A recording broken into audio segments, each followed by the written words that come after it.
उस समय पर एक ऐसी संस्था सेकेंड वर्ल्ड वॉर के बाद बनाई गई थी जिसकी जिम्मेदारी थी कि भविष्य में कोई युद्ध ना हो, वो युद्धों को सुलझा देगी। यूनाइटेड नेशन, संयुक्त राष्ट्र संघ जिसे आज आप कहते हैं। ऐसे में माउंटबेटन जो कि नेहरू जी के मित्र हुआ करते थे, उनके कहने पर नेहरू जी पहुंचते हैं यूएन कि भाई मैं इस मुद्दे को यूएन ले जा रहा हूं। लेकिन यहां पर प्रधानमंत्री के साथ जो कैबिनेट में मंत्री थे अपने पटेल साहब, वो इस बात से सहमत नहीं थे कि सर ये मामला वहां ले जाने की जरूरत नहीं है, माउंटबेटन आपको खामखा सपने दिखा रहा है। क्योंकि असल मायने में ज्यादा अपनत्व अब जब देश का विभाजन हुआ तब अंग्रेजों का धीरे धीरे पाकिस्तान के प्रति होने लगा था।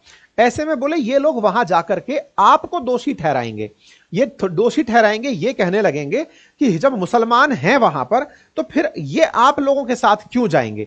बोले ये सवाल को किसी और दिशा में मोड़ देंगे, ये सवाल को ये रखेंगे ही नहीं कि कबीले अंदर घुसाए या युद्ध चल रहा है। और हुआ भी यही। नेहरू जी ने पटेल साहब की बात नहीं मानी। नेहरू जी यूएन में जाते हैं, इस मुद्दे को उठाते हैं, मुद्दा उठता है, बढ़िया से यूएन में बहस होती है। जिस यूएन चार्टर की धारा 35 के तहत इस मुद्दे को ले जाया गया था, उस 35 में डिस्प्यूटेड मामले ही जाते हैं। इसके ऊपर कई बार बाद में भी विवाद हुआ कि इस चार्टर के इस धारा के तहत भारत को जाना ही नहीं चाहिए था। एक बार अमित शाह जी ने इस बारे में चर्चा भी की थी। तो कहने का अर्थ क्या निकला कि भारत इस मुद्दे को वहां ले गया और वहां जब मुद्दा पहुंचा यूएन में तो उस समय के जो देश थे उन्होंने इस मुद्दे पर कहा कि जनता क्या चाहती है ये देख लो, और जनता क्या चाहती है इसके लिए जनमत संग्रह करा लो।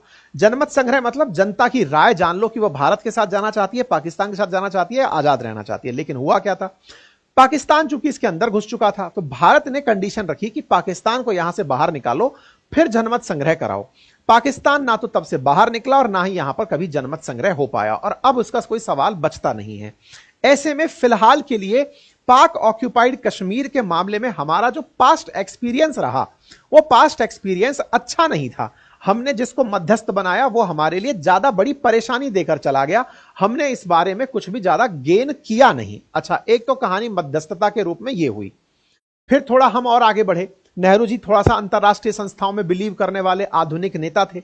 उन्हें विश्वास था कि दुनिया जो नई दुनिया बन रही है ये अंतरराष्ट्रीय ऑर्गेनाइजेशंस की वजह से बढ़िया चलेगी। ऐसे में ही भारत पाकिस्तान के बीच सिंधु जल बंटवारे को लेकर जो विवाद था, इसके लिए वर्ल्ड बैंक की अध्यक्ष मध्यस्थता को स्वीकार कर लिया गया।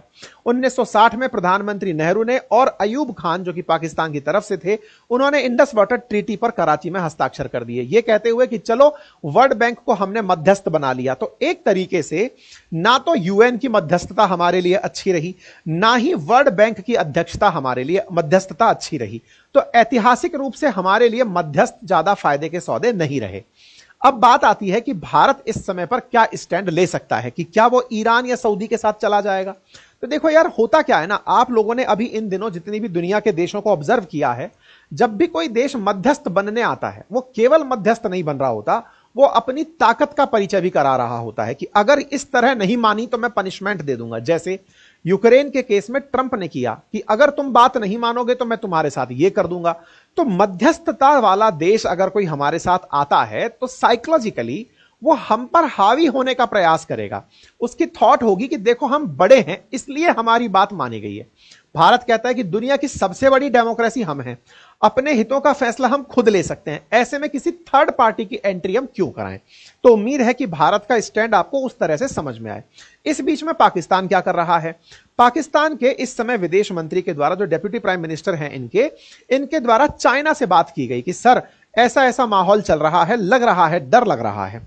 चाइना ने क्या कहा, चाइना ने कहा कि तुमने जो अभी इंडिपेंडेंट इन्वेस्टिगेशन की बात बोली है, हम उसमें तुम्हारे साथ हैं, हम तुम्हारी सोच के साथ हैं कि तुम बढ़िया सोच रहे हो, इस मामले की जांच होनी चाहिए। लेकिन अगेन भारत इस मामले को कैसे स्वीकार कर सकता है, जांच के विषय पर हम किसी थर्ड पार्टी को कैसे इन्वॉल्व कर सकते हैं, यह सोचने वाली बात है। लेकिन चाइना ने इम्पार्शियल इन्वेस्टिगेशन पर सहमति जताई है, लेकिन पाकिस्तानी इसका जश्न मना रहे हैं कि उन्होंने चाइना का साथ दे दिया है, नहीं उन्होंने जांच का साथ दिया है। नंबर एक। नंबर दूसरा, एक और मीडिया में न्यूज चल रही है, वो ये है कि चाइना ने भारत के खिलाफ पाकिस्तान को PL-15 नाम से मिसाइल्स दे दी हैं, जो कि Mach 5 स्पीड से चलकर अटैक कर सकती हैं।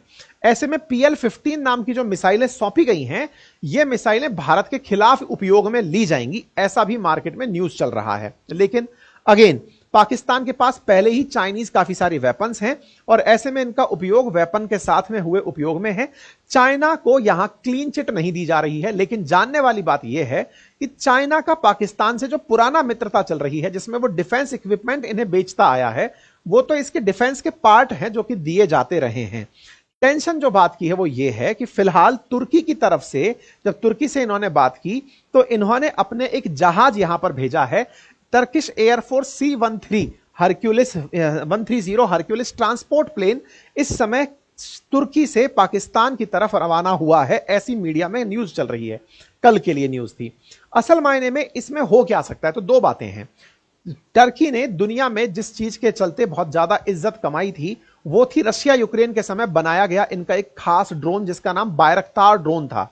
उस बायरक्तार ड्रोन का जो नुकसान, उसने जो रूस का जो नुकसान किया, वो दुनिया देखते ही सकते में रह गई थी। ऐसे में लोगों का मानना है कि तुर्की अपने इन ड्रोन्स को पाकिस्तान को दे सकता है। ऑब्वियस ही बात है, जब एयरफोर्स का विमान चल